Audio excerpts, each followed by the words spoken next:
안녕하세요. DJ 선아입니다. 오늘의 사연 시작해 보겠습니다. 안녕하세요. 딸 하나를 키우고 있는 40대 여성인데요. 사건은 새로 이사간 집에 물이 새면서부터 시작됐어요. 이사 일주일차가 됐을까요? 그날 갑작스러운 폭우가 쏟아졌어요. 평소처럼 집에서 애들을 돌보고 있는데 정수리에 뭔가가 톡 하고 떨어지는 거예요. 고개를 들어보니 천장에 동그랗게 젖은 부분이 보였어요. 일어나서 자세히 살펴봤거든요. 500원 크기의 작은 물자국이 나 있더라고요. 분명히 집 둘러볼 때는 멀쩡해 보였는데 천장에서 물이 뚝뚝 새는 거였죠. 그래서 얼른 방 안에서 자고 있는 남편을 불렀어요. 여보, 얼른 일어나봐. 여기 물 새는 것 같아. 사람 불러야 할 것 같은데?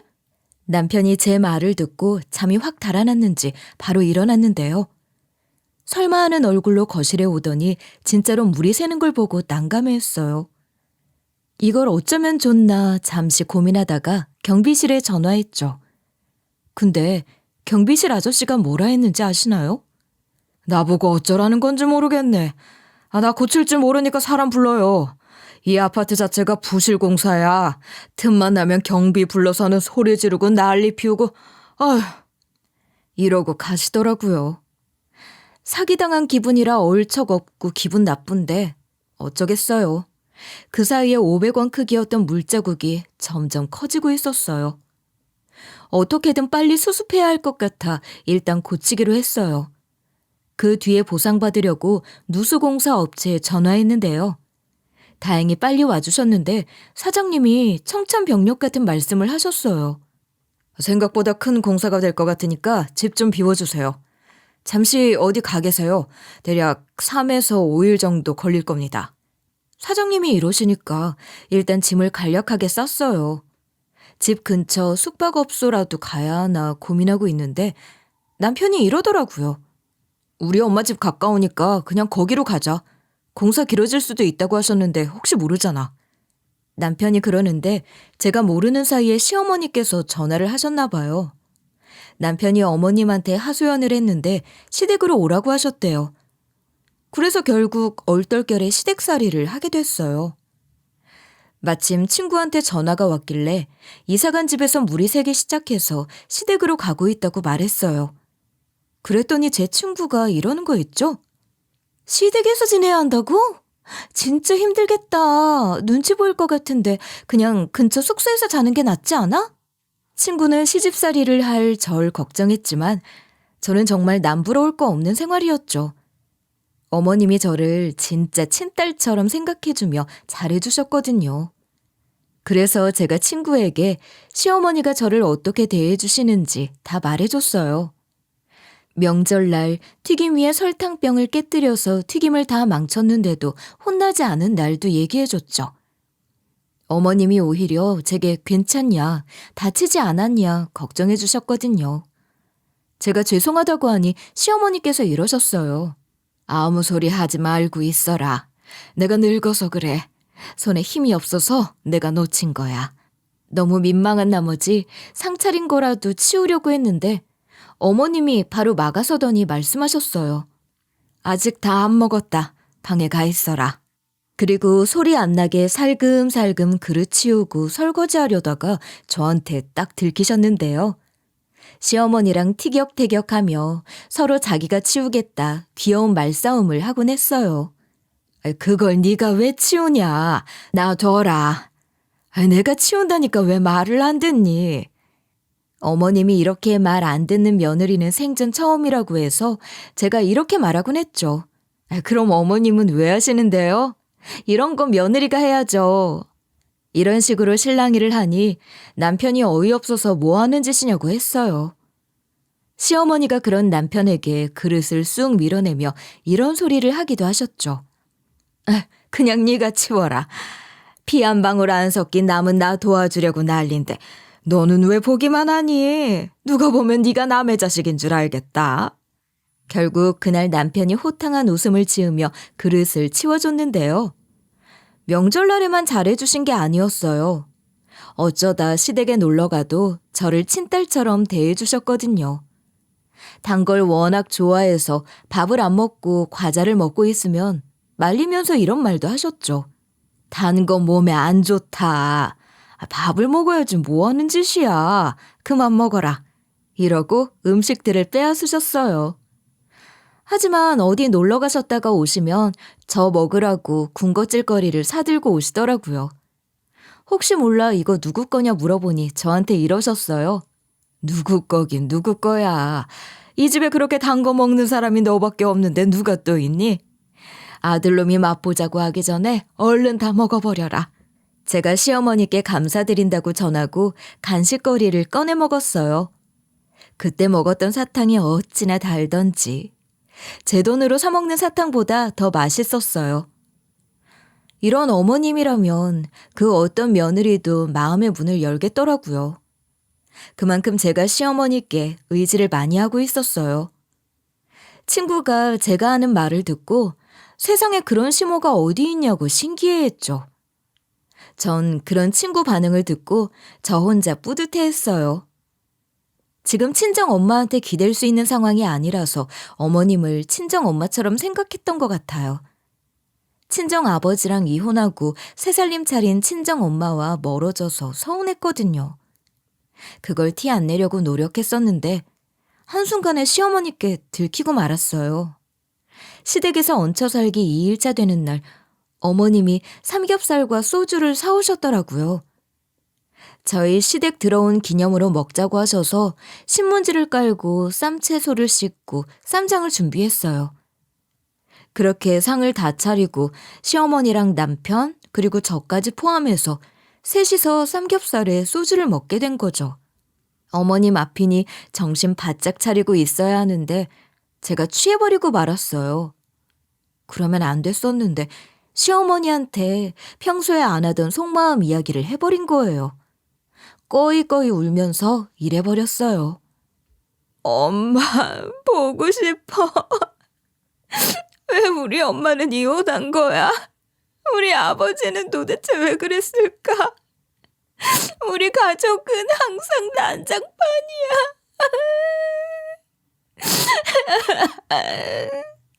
갑자기 신세 한탄을 하며 울부짖는 며느리가 얼마나 황당했을까요? 하지만 어머님은 그런 저를 혼내긴커녕 제 손을 꼭 잡아주면서 위로해 주셨어요. 그래, 얼마나 서러웠니? 얼마나 외로웠니? 처음부터 네가 내 딸로 태어났으면 오죽 좋았을까. 그냥 내 딸 해라. 내가 더 잘해줄 테니 엄마라고 생각해라. 시아버지는 돌아가셔서 시어머니께서 아버지 역할까지 해주시겠대요. 이런 어머님이라서 마냥 서러워하지 않고 정말 특별하게 생각하고 있었어요. 엄마 대신이라 생각하며 잘 따르고 있었는데 그 일이 터져버린 거예요. 연락이 끊겼던 친정 엄마한테 전화가 온 건데요. 무슨 일인가 싶어서 조심스럽게 받아보니 엄마가 저한테 이러셨어요. 요즘 어떻게 지내니? 안부 전화도 통 없고 잘 지내나 전화해봤다. 별일 없는 거지? 그동안 왜 엄마한테 전화 안 했어? 어떻게 대답해야 하나 고민되더라고요. 그래서 제가 엄마는 왜 전화 안 했냐고 물었어요. 엄마가 머뭇거리더니 저한테 이러셨죠. 전화하려고 했는데 바빠서 못했지. 너도 내가 재혼해서 불편해하는 것 같아 선뜻 못하기도 했다. 이참에 새아버지랑 어색함 좀 풀어볼래? 오랜만에 친정집 와서 밥 좀 먹고 가라. 엄마가 먼저 다가와줬는데 뿌리치긴 좀 그렇더라고요. 일단 가겠다고 하고 언제 몇 시에 갈지 정했어요. 막상 가긴 했는데 제 예상대로 제대로 밥도 먹지 못했죠. 인사만 하고 묵묵히 밥만 보고 있으니까 친정엄마가 먼저 말을 걸기도 했어요. 새아버지한테 궁금한 거 없어? 아버지는 너한테 궁금한 거 많다고 하던데. 이때 고개를 들어서 새아버지를 쳐다보니 새아버지가 헛기침을 하며 묻더라고요. 결혼 생활은 어떠냐, 사는 곳은 괜찮냐고 물어보는데 별로 안 궁금해하는 것 같았어요. 최대한 예의 차리며 답해드리고 있는데 방 안에서 웬 남자아이가 나왔어요. 제가 놀라서 쳐다보니까 새아버지가 말씀하셨죠. 우리 아들이다. 원래 계획했던 건 아닌데 덜컥 애가 생겨버렸어. 전 사람 사이에서 나온 막둥이인데 우리가 키우기로 했다. 계분 아이의 임신이 될 거라고 생각 안 했는지 방심했나 봐요. 엄마가 계부 애를 키우게 됐다고 하니 기가 막혔고 그 아들을 예뻐하는 친정엄마가 낯설어 보였어요. 거기에 1시간쯤 있었을까요? 밥이 입으로 들어가는지 코로 들어가는지 모르고 먹었던 것 같아요. 결국 체한 것 같길래 화장실에 들어가 남편한테 문자를 했어요. 무슨 일이 생긴 척 전화 좀 해달라고요. 몇 분 뒤에 남편이 얼른 오라는 전화를 해줘서 바쁜 척 서둘러 자리에서 일어났죠. 엄마가 벌써 가냐, 무슨 일이길래 그리 급히 가냐고 말씀하시긴 했지만 이미 발길은 현관문 쪽을 향했어요. 나중에 오겠다고 하고 그 후로 안 갔어요. 이제 엄마가 새아버지와 지내고 있으니 친정집이라 해야 하나 싶었죠.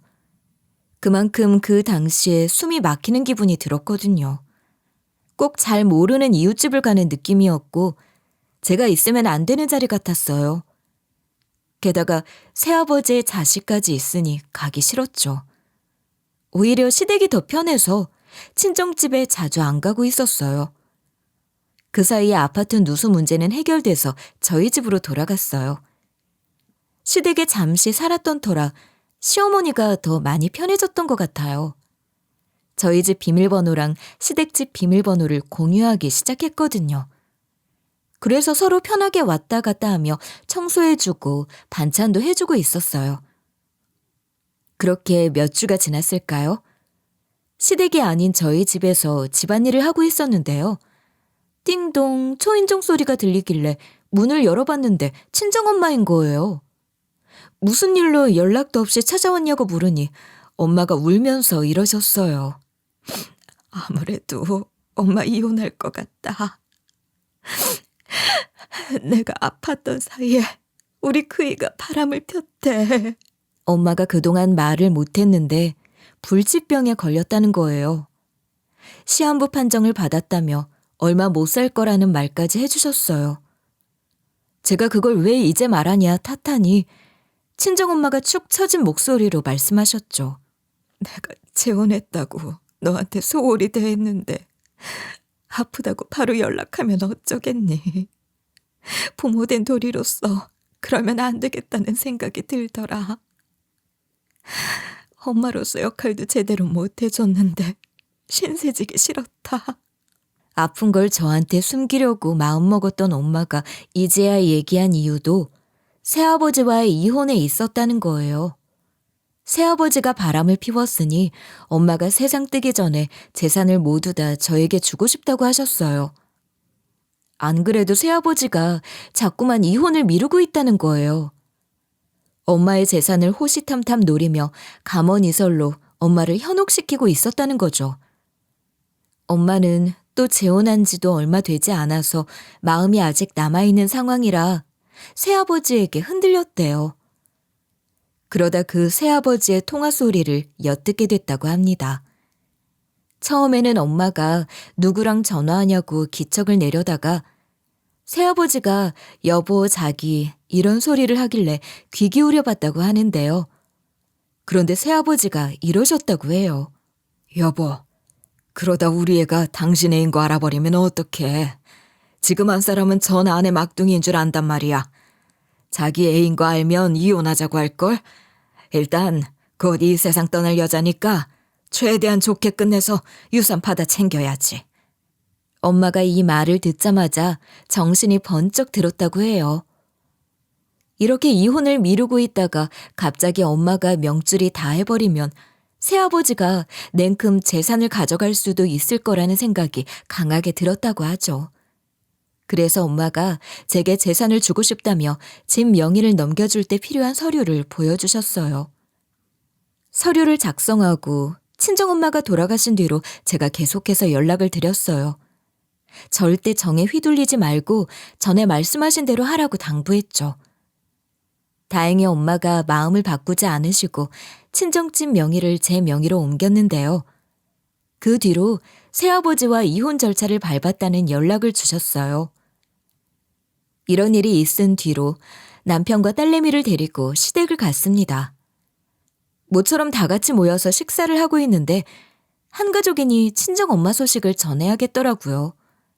남편은 이미 알고 있었으니 시어머니에게만 전해드리면 됐었어요.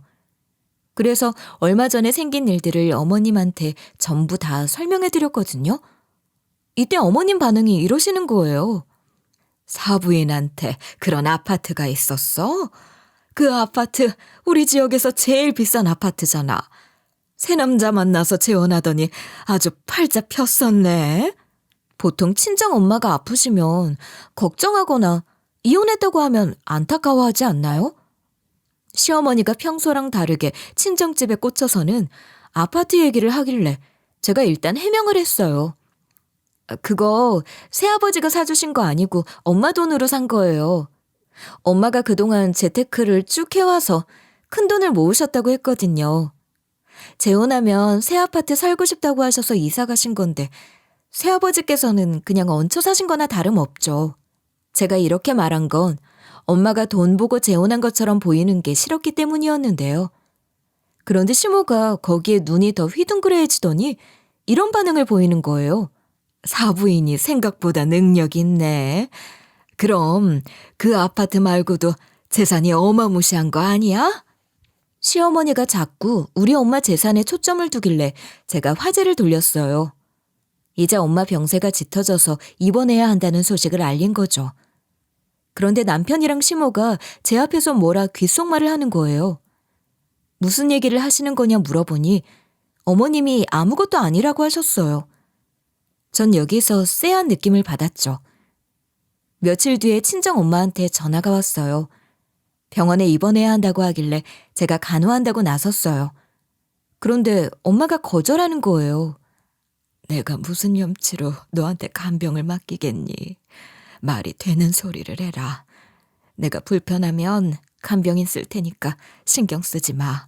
세상에 어떤 딸이 바로 그렇게 하시라 허락하겠어요.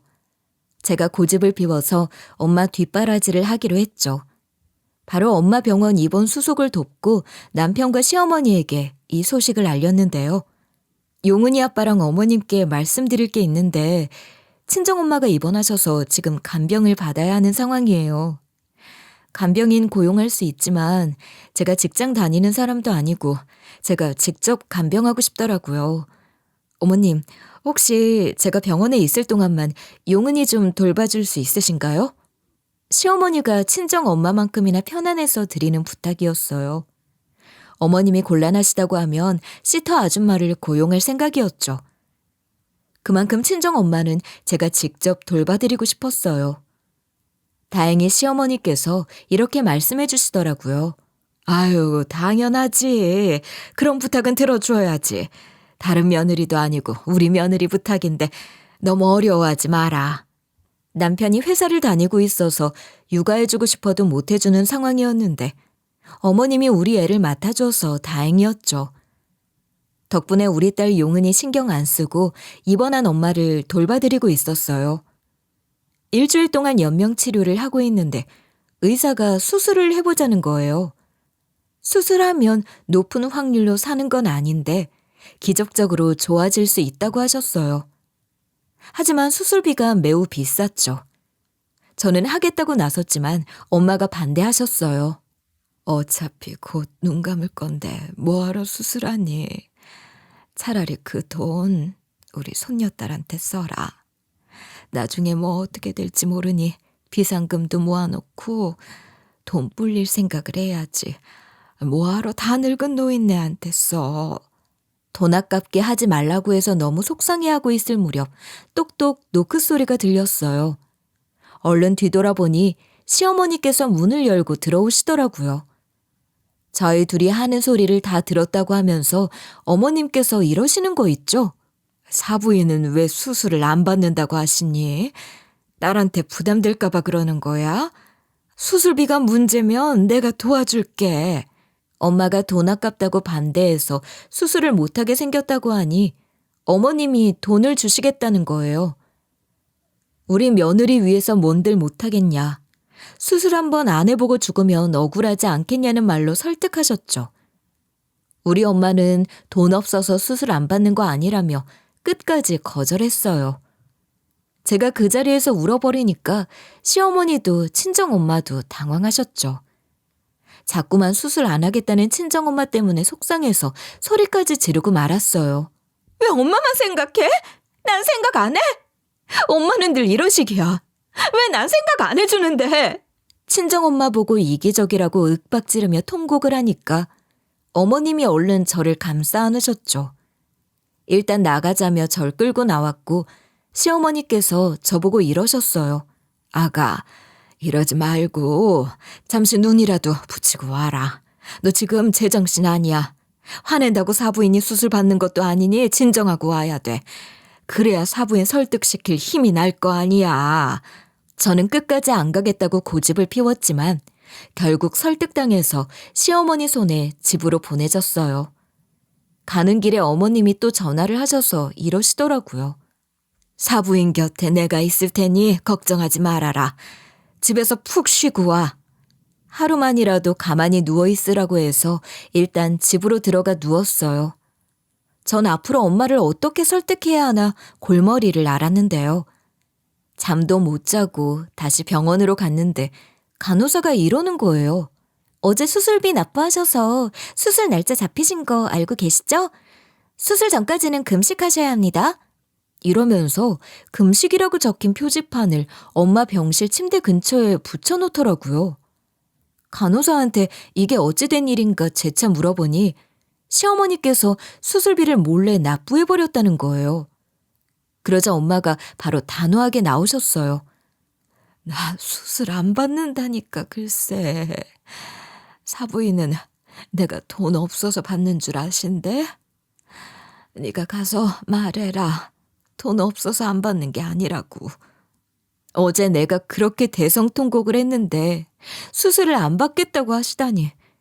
너무 속상한 나머지 엄마한테 또 윽박지르고 말았어요. 어머님이 돈 냈으니까 그냥 받아. 고집 좀 그만 피워. 엄마가 여기서 거절하면 내가 뭐가 되겠어? 엄마가 수술 안 받으면 제가 시집살이 당할 거다. 앞뒤 안 맞는 말을 다 해가며 엄마를 설득하려고 했어요. 결국 엄마가 두 손 두 발 다 들으시더라고요. 시어머니 말대로 수술을 받아보겠대요. 그 후로 어머님과 저는 친정엄마의 수술 날짜가 다가올 동안 저랑 번갈아 가면서 엄마를 간호해 주셨어요.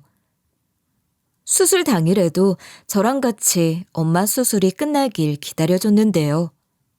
어머님에겐 너무 감사한 나머지 밥을 사드리겠다고 했어요. 병원 근처 식당으로 가서 식사를 하면서 이 은혜 잊지 않겠다는 말을 했죠. 그런데 시모가 갑자기 이러는 거예요. 사실 너한테 그동안 말 못한 게 있다. 내가 고마우면 우리 아들 용서해주면 안 될까? 너한테 준 수술비 사실 내 전 재산이었어. 우리 아들이 너 몰래 큰 죄를 지어서 너한테 너무 미안한 마음에 바친 거야. 그게 무슨 말인가 들어봤더니 남편이 저 모르는 사이에 꽃뱀 같은 가신에 유혹을 받았다는 거예요. 바람을 피운 건 절대 아니라며 남편이 잘 쳐냈는데 그 꽃뱀이 공갈을 했다고 합니다. 무슨 일인가 들어봤더니 이 꽃뱀이 사기꾼이 따로 없었다는 거 있죠? 도대체 어떤 파렴치한 것이 우리 남편을 건드렸냐고 물어보니까 회사 신입사원이래요.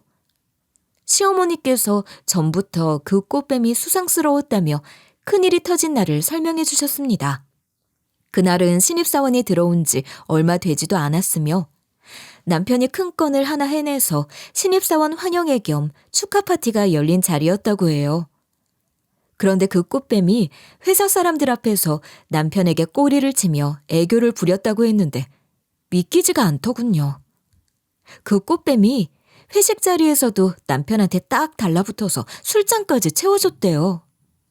남편은 꽃뱀이 자꾸 권하는 술잔뿐만 아니라 남편이랑 친했던 동료들이 전부 다 한 잔씩 건네주는 바람에 술에 취했다고 해요. 중간에 정신을 잃었는데 눈을 떠보니 숙박업소였대요. 기척이 느껴져 옆을 보니 꽃뱀이 누워 있었다고 하는데요. 남편이 깜짝 놀라 황급히 침대에서 벗어나니 꽃뱀이 엉엉 울었다고 하죠. 남편에게서 억지로 범해졌다며 갑자기 왜 그러셨냐, 자기는 처음이었다 대성통곡을 하니 남편이 순간 당황했다고 해요. 남편이 전혀 기억이 나지 않는다며 미안하다고 했는데도 꽃뱀이 남편을 신고할 거라고 했대요. 이때 남편이 말리니까 꽃뱀이 조건을 들어주면 신고를 안 하겠다고 말했다고 하더군요. 꽃뱀의 조건은 돈이었대요. 생각보다 큰 금액에 남편이 생각해보겠다고 하니까 꽃뱀이 압박을 줬대요. 남편한테 회사 그만두고 도망가지 말라고 했고, 다른 사람이 알면 수치스러우니 가족한테 말하지 말라고 얘기했다는 거예요. 그 뒤로 꽃뱀이 문자로 돈을 요구하거나 회사에서도 은근히 공갈을 했다고 해요. 결국 남편이 꽃뱀에게 돈을 줘버렸다고 하는데, 전 곧 돌아가실 것 같은 친정 엄마한테 정신이 팔려서 눈치도 못 채고 있었죠. 시모가 이 이야기를 쭉 해주면서 우리 아들이 피해자다, 네가 좀 이해해달라고 호소하셨어요. 전 일단 남편을 만나서 얘기해보겠다 했는데요. 밥도 제대로 못 먹고 식당을 나와 일단 병원에 가봤어요. 병원에서 수술 시간이 꽤 길어질 거라 해서 남편에게 전화를 해봤는데요. 남편에겐 지금 회사 점심시간이니 그리로 가겠다고 말하면서 중요한 할 얘기가 있다고 했죠. 병원이랑 회사가 가까워서 가서 기다리고 있으니 남편이 허겁지겁 나오는 거 있죠. 아무것도 모르는 얼굴로 장모님 수술은 끝나셨어? 이러더라고요. 제가 대꾸도 안 하고 차갑게 쳐다보니 남편 얼굴에서 미소가 사라졌어요. 그리고 내 표정을 살피면서 이러는 거예요. 엄마가 진짜로 말씀하셨구나. 엄마 말이 맞아. 나 꽃뱀한테 당했어. 나도 당하고 싶어서 당한 게 아니야. 그 여자랑 어울리고 싶어서 그런 거 아닌 거 당신도 들어서 알고 있지? 남편이 그동안 정말 억울했고 마음고생했다더라고요. 이혼당할까 봐 저한테 말도 못했다면서 거짓말하는 게 아니라고 주장했어요. 제가 끝까지 의심하는 것 같으니 제 딸까지 걸겠다는 거예요. 그러면서 이런 말로 절 설득하려고 했어요. 내가 그렇게 어린애랑 바람날 놈으로 보여? 나 우리 딸한테 한 점 부끄럼 없는 사람이야. 당신한테 당당하다고. 결국 남편에게 믿겠다고 했지만 속으로는 믿지 않았죠. 재혼하신 새아버지도 그 나이에 바람 피우셨잖아요. 친아버지도 늘 거짓말을 하며 엄마를 속이는 바람에 이혼당했었죠. 그래서 전 한번 거짓말하는 사람은 믿지 않는 편이라 남편이 불신의 대상이 되어버렸어요. 이런 마음가짐이니 남편에겐 병원으로 다시 가보겠다고 말하고 회사로 올라가는 남편을 따라간 거겠죠. 엘리베이터가 여러 대라 남편이 타지 않은 엘리베이터를 타서 금방 따라갈 수 있었어요. 몸을 숨기고 남편 사무실을 훔쳐보는데 모두 다 점심을 먹으러 갔는지 사무실이 텅 비어 있더군요. 그런데 남편이 한참 어려 보이는 여직원이랑 이야기를 하고 있는 거예요. 한두 번 그랬던 게 아닌 것 같았어요. 둘이서 능숙하게 주변을 두리번거리더니 어깨를 끌어안고 포옹을 하고 있었어요. 게다가 여직원이 가방에서 무언가를 꺼내는 거 있죠. 여직원이 손수 만든 도시락 같아 보였어요. 도시락을 같이 먹으려나 싶었는데 도시락 뚜껑을 열더니 음식을 집어서 남편에게 먹여주더라고요. 남편이 뭐라 얘기하는데 여직원이 낄낄거리며 웃고 있었고요. 아무리 봐도 그 여직원이 시모가 말한 그 꽃뱀인 것 같았어요. 저한테는 심각한 척 바람 안 핀다 얘기해놓고 1분 사이에 꽃뱀이랑 히덕거리고 있다니. 이거 꽃뱀이 아니라 상간녀 아닌가요? 그래놓고 저한테 꽃뱀이라고 거짓말을 하다니 용서할 수 없었어요. 이대로 당하고만 있을 수 없어서 복수하려고 핸드폰 카메라를 켜서 녹화하기 시작했죠. 제가 부들부들 떨며 남편과 상간녀를 지켜보고 있는데 그 상간녀가 깔깔 웃으면서 크게 소리치는 거예요. 내가 꽃뱀이라고? 걘 그걸 믿는데? 멍청한 거야, 아님 시어머니를 철석같이 믿고 있는 거야? 걔도 참 대단하다. 우리 둘이 사귀고 있는 것도 모르고 그러고 있네. 상간녀가 저랑 시모 이야기를 하고 있었던 거예요. 시어머니도 저처럼 남편한테 속아서 상간녀를 꽃뱀이라고 한 게 아니었어요. 남편이랑 한패였던 거죠. 남편만 저를 속인 게 아니라 시모까지 저를 속였다는 사실에 속으로 이를 갈았어요. 남편과 상간녀의 모든 장면들을 녹화한 뒤에 자리를 떴죠. 세상이 얼마나 무서운지 보여주려고요. 곧바로 병원으로 돌아가서 아무렇지 않은 척 연기를 했어요. 시모한테 이런 식으로 상간녀 이름을 물어본 건데요. 어머님, 혹시 그 꽃뱀 이름 좀 알 수 있을까요? 아무래도 이렇게 있으면 안 될 것 같아서요. 시어머니가 갑자기 흠칫 놀라서는 아무 말씀도 안 하시더라고요. 머리 굴리는 소리가 여기까지 들리는 것 같았어요. 한참을 망설이더니 잠시 뒤에 저한테 이런 질문을 하셨어요. 그거 이름을 알아내서 뭐 하려고? 만나서 뭘 어떻게 할 건데? 고소할 거야?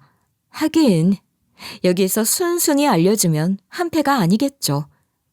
상간녀에게 깊이 접근할수록 시모 정체가 드러날 테니 경계하는 게 당연했어요.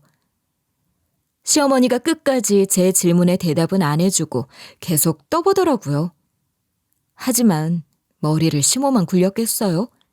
저도 재치를 발휘해서 일이 둘러대 버렸죠. 아니요. 증거도 없는데 무슨 고소해요. 복잡하게 그럴 생각 없고요. 그냥 그 사람 만나서 설득시키고 싶어요. 저희 남편 놔달라고요.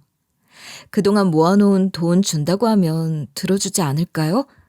제가 잔뜩 풀 죽은 척하면서 중얼대니 시모 표정이 묘하게 밝아졌어요. 방심한 얼굴로 상간녀 이름을 말해주더라고요. 남편이 그러던데 그 여자 이름이랑 직급이 성민영 상담원이래요. 그래서 남편 회사에 전화해서 성민영 상담원이 받을 때까지 통화를 반복했어요. 안녕하세요. 성민영 상담원입니다. 무엇을 도와드릴까요? 이 소리가 들리자마자 제가 말했죠. 저기요, 저희 남편 알고 있죠? 제가 우연히 사무실에 갔다가 다 봤거든요. 제가 뭘 봤는지는 아시죠? 제가 그걸 동영상으로 찍었는데 요즘 카메라 화질 진짜 좋더라고요. 코앞에서 찍은 것처럼 선명해서 성민영 상담원 분인 거 너무 잘 보여요. 제가 무슨 말 하는지 알고 있죠? 양심에 찔리실 거예요. 마음 같아서는 진실을 바로 말해버리고 싶은데 이 통화 전부 다 자동 녹음되고 있잖아요. 제가 폭로하면 회사 바로 잘리는 거 아니에요? 이 업계에 소문도 쫙 날 테고. 여기서 그 단어 말해버리기 전에 제 말에 따르시는 게 나으실 거예요. 상담한 전화 받아보신 분들은 다 아실 텐데요. 대부분 모든 회사가 통화 자동 녹음 시스템으로 돌아가고 있잖아요. 상담원의 인권을 지키고 고객과의 상담을 위해 녹음되고 있는 걸 알고 있었기 때문에 선택한 방법이었어요. 상간녀가 제 말을 대충 알아먹었는지 겁을 먹더라고요. 뭘 원하는 거냐고 묻길래 제가 세운 복수 방법을 말해줬어요. 제가 이렇게 할 테니 말하는 시간대와 장소로 오라고 했는데 상간녀가 알겠다 하더군요. 불행은 여기서 끝나지 않았어요. 참교육을 해줄 생각으로 계획을 세우면서 병원을 왔다 갔다 하고 있었는데요. 병원에서 청천벽력 같은 말을 해주더라고요. 의사가 저희 쪽 침대로 다가오더니 누워있는 엄마를 잠깐 살펴보는 거예요. 그리고 머뭇거리다 말씀해 주셨어요. 안타깝게도 환자분이 점점 상태가 안 좋아지셔서 준비하는 게 좋을 것 같습니다. 저희도 최선을 다하고 있는데 차도가 안 보이네요. 의사 말이 맞았어요. 친정엄마는 수술 후에 점점 더 아프기 시작하시더니 이제는 아예 누워 계셨거든요. 앉아있지도 못하고 밥도 제대로 먹지 못하셨어요. 콧줄로 영양분을 섭취하며 숨만 겨우겨우 쉬고 있더라고요. 오죽했으면 의사가 준비하라는 말을 했을까요? 저도 예감하고 있었던 말이라 무너지지 않으려고 마음을 굳게 먹고 있었어요. 결국 며칠 사이에 친정엄마가 세상을 뜨셨는데요. 친정엄마 장례를 마치고 친정집에 있는 엄마 집을 정리하려고 했거든요. 그런데 친정집에 왔는데 현관문 열쇠가 싹 다 바뀌어 있는 거예요. 도어락 키가 고장났나? 비밀번호를 잘못 눌렀나 몇 번이고 만져보고 있다가 머릿속으로 무슨 생각이 싹 스치는 거 있죠? 그래서 바로 상근녀한테 전화를 걸어봤어요. 전에 말하던 참교육을 할 차례이니 당장 달려오라고 했어요. 문자로 주소를 보내줬으니 오라고 지시 내리고 있는데 갑자기 문이 열리는 거예요. 문을 열어준 사람은 제 예상대로 시어머니였어요.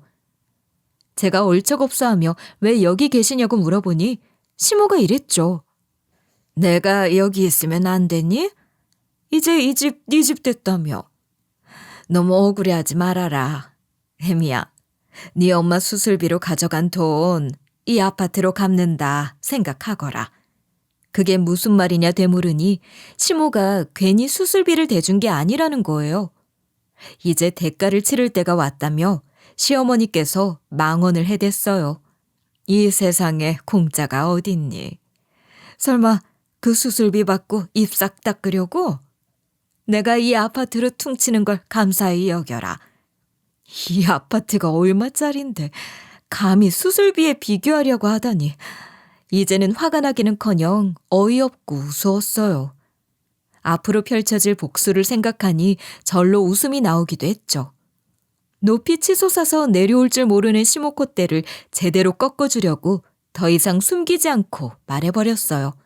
어떻게 해서 이 집 가지시게요? 가지고 싶으면 가지세요. 어머님이 온갖 방법을 다 써서 뺏어버려도 어차피 그 집 위자료로 가져오면 돼요.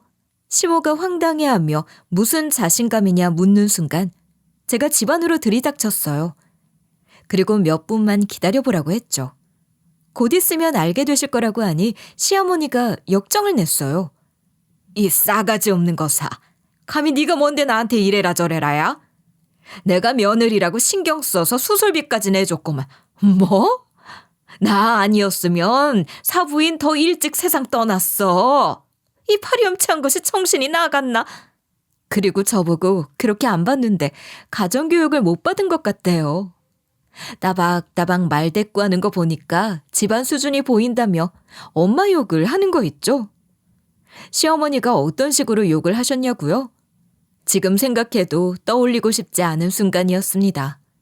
어머님이 저보고 이러시더라고요. 세상에, 이런 딸내미를 두니까 그렇게 몸이 아픈 거다. 조용히 편하게 갈 수 있었을 건데 벌 받은 거야. 멀쩡한 사람이 괜히 갑자기 고통받은 줄 아니? 집안에 이런 여자를 뒀으니 우리 아들이 다른 여자한테 한눈 파는 게 당연하지. 당연히 저도 강하게 반박을 해댔어요. 그야말로 악을 질러댄 거죠. 어머님, 지금 뭐라고 하신 거예요? 지금 우리 엄마한테 뭐라 하신 거냐고요? 어머님이야말로 인생 그렇게 살면 벌 받으세요. 인생 말로가 두렵지도 않으세요? 우리 엄마가 돌아가신 거 보고 무서우셨어요? 근데 어쩌죠? 어머님은 나중에 더 하실 텐데? 제가 이랬더니 시어머니 얼굴이 새빨개졌어요. 금방이라도 터질 것 같은 얼굴색을 하더니 갑자기 폭발해버린 거예요. 제 머리채까지 휘어잡더니 2판 4판이라며 끝장을 보자고 소리쳤어요. 이런 식으로 시모랑 한동안 말싸움을 하고 있는데 드디어 기다리던 사람이 찾아왔어요. 초인종 소리가 들렸거든요. 시어머니가 누구냐고 물어보길래 제가 먼저 선수를 쳤어요. 제 손님이 온 거라며 얼른 현관문을 열어줬는데요. 상간녀가 제가 말한 대로 남편을 데려온 거예요. 시모가 상간녀와 남편을 보자마자 눈이 커지더니 어버버거리더군요. 시어머니가 너는 왜 왔냐고 묻는데도 상간녀가 저만 쳐다봤어요. 제 앞에서 무릎을 꿇더니 제발 그 동영상을 지워달라고 빌었죠. 남편도 상간녀한테 설명을 들었는지 제게 매달렸어요. 울먹거리면서 용서해달라고 하길래 시모를 가리키며 말해버렸어요. 그런데 어머님은 안 비네? 같은 한패가 반성을 안 하는데 이런 상황에서 내가 니들을 용서해줘야 돼? 그러니까 남편과 상간녀가 바로 일어나서 시모에게 달려들더라고요. 얼른 무릎 꿇고 어서 빌라고 윽박지르기 시작했어요. 상간녀는 그렇다 쳐도 남편이 키워준 자기 어머니한테 그러는 거 있죠? 용훈이 엄마가 회사나 인터넷에 동영상 뿌리면 어떡하려고 그래? 아들 인생 망치고 싶어? 엄마 빨리 무릎 꿇어! 벙쪄있던 시모가 얼떨결에 무릎을 꿇었는데 제가 바로 봐줬을 것 같으세요? 전혀 아니죠. 남편이랑 상간녀, 시모 보고 머리 빡빡 밀고 사과하는 동영상을 찍게 해주면 봐주겠다고 했어요. 셋 다 그게 무슨 말이냐 황당해하며 그런 짓 못한다는 반응이더라고요.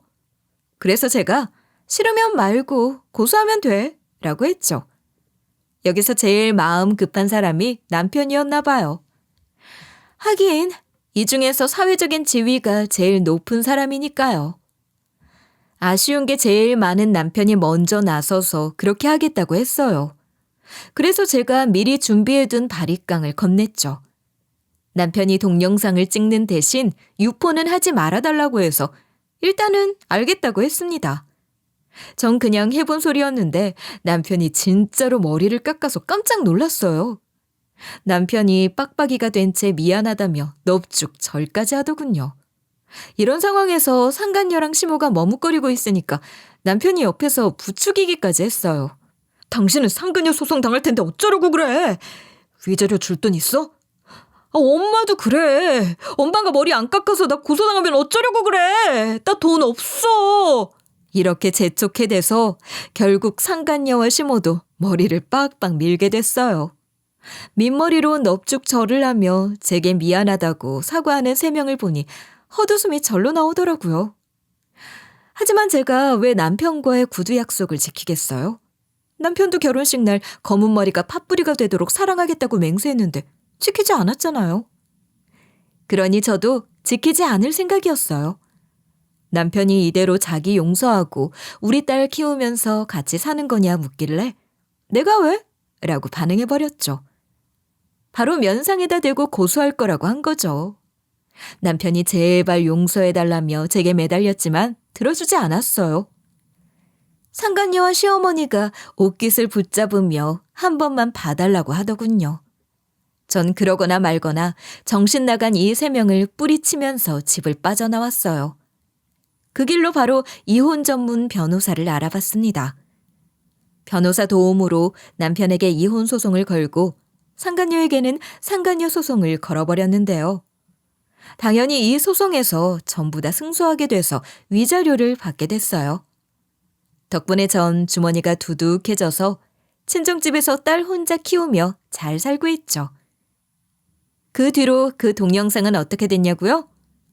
아직까지 인터넷에 공개하지는 않았지만 가지고 있긴 해요. 명절이나 새해가 오면 상간녀, 이전 남편, 이전 시모에게 그 동영상을 보내며 덕담을 해줘야 하거든요. 어떤 문자를 보냈는지 궁금하시죠? 제일 먼저 상간녀에게는 이렇게 적어서 보내줬어요. 내가 그동안 연락이 없었지? 그동안 내가 가만히 놔뒀으니 잊었을 것 같아서 다시 한번 각인시키려고 동영상 보내. 또 남의 집 남자 탐내다가 동영상 찍히지 말고 인생 똑바로 살아. 이게 내 덕담이니까 잘 새겨 들으라고. 상간녀는 제 문자를 읽고 아무 말도 못하더라고요. 제가 대답하라고 강요하니까 어쩔 수 없다는 듯 이런 답장을 보냈어요. 네, 잘 새겨 듣겠습니다. 죄송합니다. 저 뉘우치고 있으니 동영상 제발 유포하지 말아주세요. 앞으로 가정 있는 남자 안 건드릴 테니까 지워주세요. 전 상간녀가 뭐라 씨부리든 간에 다 무시하고 이전 남편에게도 덕담을 보내줬어요. 처음엔 제 말을 읽고 한참 동안 아무런 답이 없었죠. 이 자식이 정신을 못 차린 것 같아서 동영상을 보내주며 말했어요. 이거 정신 못 차렸네. 감히 내 말을 무시해? 전 아내가 친히 덕담까지 해주면 감사하다, 죄송하다, 앞으로 잘 살겠다고 해야지. 어디서 읽고 씹으려고 해. 내가 이 동영상 퍼뜨려서 당신 인생 교육 좀 시켜줄까? 이전 남편이 그제야 빠르게 답장을 보내며 가증스럽게 굴더라고요. 미안해 여보. 일하고 있어서 답을 빨리 못했어. 이렇게까지 나 생각해줘서 고마워. 평생 뉘우치고 살게. 그러니까 동영상 좀 지워주라. 어? 이전 남편 말도 무시해주곤 이번엔 이전 시모에게 연락했어요. 어머님, 며느리 속여놓고 잘 먹고 잘 살고 계세요? 저는 잘 먹고 잘 살다가 갑자기 속에 불이라도 난 듯 답답하고 미쳐버릴 것 같아요. 그러니까 어머님은 잘 사시면 안 돼요. 아들이 저한테 위자료 줬다고 방심하고 사시면 안 된다고요. 저 여차하면 동영상 전부 다 공개할 생각 있으니까요. 이전 시어머니가 제 문자를 보고 전화를 해서는 통곡하는 거 있죠? 그리고 어이없게도 뭐라 했는지 아시나요? 이쯤 하면 되지 않았니? 아직도 복수하고 싶어? 위자료로 부족했어? 도대체 뭐가 부족한 거니? 어? 제발 이제 두 발 뻗고 사람 같은 인생 좀 살아보자. 언제까지 이러고 살 거니? 그동안의 정을 생각해서 어머님이라고 불러줬더니 이전 시모가 이제 이전 남편에게서 벗어나래요. 가해자가 저보고 잊으라고 하는데 어이가 없더군요. 그래서 이전 시어머니한테 똑똑히 말해줬어요. 저 잊을 생각 없어요. 바람 한 번 핀 놈은 평생 피는 거 모르세요? 평생 경고하면서 살 거니까 어머님은 그놈 결혼시킬 생각하지 마세요. 여차하면 다 공개해버릴 거니까 정신 똑바로 차리고 살아야 할 거예요. 친정엄마가 남기신 유산 있어서 법적인 조치 무섭지도 않아요. 어머님이랑 용은이 아빠랑 상간녀 그것한테도 말해두세요. 며느리는 언제든지 동영상 공개할 자신 있으니 행동 똑바로 하라고요. 이러면서 이제 어머님 같지도 않으니 아줌마, 할머니라고 부를 거라고 말해줬어요. 상간녀, 이전 남편, 이전 시모는 제가 그 동영상 유포할까 번호도 못 바꾸고 끙끙대고 있더라고요. 얼마 전에는 이전 남편이 제 집까지 찾아왔더라고요. 친정집에서 쭉 있는 걸 어떻게 알았는지 갑자기 와서는 이런 말을 해댔어요. 여보, 나 이제 미쳐버릴 것 같아. 당신 때문에 너무 불안해서 정신과까지 다니고 있어. 하루에도 몇 번씩 인터넷 확인하면서 기사는 안 나나 보고 있다니까. 당신이 그 동영상 퍼뜨릴까 봐 얼마나 무서운지 몰라. 내가 하라는 대로 다 할 테니 제발 용서해주면 안 될까? 이러면서 꽃다발을 내밀길래 이건 뭐냐고 물어봤어요. 그런데 화해의 꽃다발이래요. 저랑 연애했을 때 엄청 좋아했던 게 생각나서 사온 거라고 하더군요. 그 꽃다발 이전 남편 얼굴에 던져주면서 웃기다는 듯이 이야기했습니다. 불안하고 미쳐버리라고 이렇게 하는 거야. 내 뜻대로 됐다니까 잘 됐네. 당신이 평생 그렇게 살았으면 좋겠어. 결혼할 여자 생기면 말해줘. 내가 동영상 들고 가서 축하해줄게. 이전 남편 표정이 점점 썩어가고 있길래 농담이니 웃으라고 했어요. 이전 남편이 억지로 웃으면서 이리 대꾸해주더라고요. 그렇지. 당신 장난치는 거지? 그래, 당신이 그 정도로 나쁜 사람은 아니었는데 갑자기 그래서 놀랐어. 진짜로 그럴 건 아니지? 이전 남편이 그러거나 말거나 눈앞에서 꽃다발을 쓰레기통에 넣어줬습니다. 그리고 이전 남편에게 지금 안 나가면 동영상 유포할 거라고 했어요. 그냥 내쫓으면 됐지. 제가 굳이 왜 이랬나 궁금하실 거예요. 이전 남편이 악의 섞인 제 덕담에 억지로 웃어주며 맞춰주는 게 보여서 꽃이다는 생각뿐이었어요. 친정엄마 아프셔서 나는 병간호에 매달려 있는데 이전 남편은 바람 폈으니까요. 친정엄마는 돌아가셨는데 이전 남편이 이전 시어머니까지 끌어들여서 절 속였으니까요. 전 충분히 이 정도 농락할 수 있는 입장이라고 생각해요. 그래서 요즘은 그 더러운 세명 골려주는 재미로 살고 있어요.